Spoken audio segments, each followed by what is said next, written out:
The Threads app provides us with the ability to share moments and communicate with friends in an easy way. However, there are times when we want to have greater control over who can leave comments on our posts.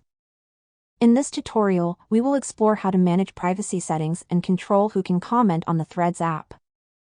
Whether you are a new user or already using the app, the steps you will learn will help you customize your settings and maintain the desired level of privacy and security when it comes to commenting on threads.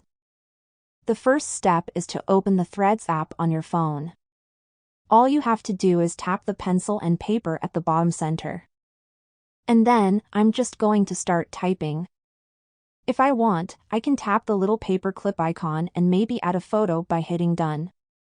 So, now that I've done that and I'm ready to post it, at the bottom left, you can see that anyone can reply, which means anyone can comment on the specific thread. I can tap on anyone can reply and switch it to only profiles you follow or only mentioned.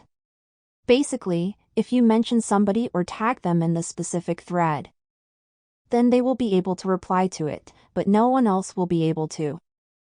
So, if you want to limit it, maybe you can switch it to only profiles you follow, which means only people you want to hear from can reply. Alternatively, as I mentioned before, if you want to grow a following, you can always switch this by default over to anyone so that you get the most engagement possible on the specific thread. I hope this helps you. If you have any questions, please leave them in the comments below. Thank you for watching, and see you in the next video.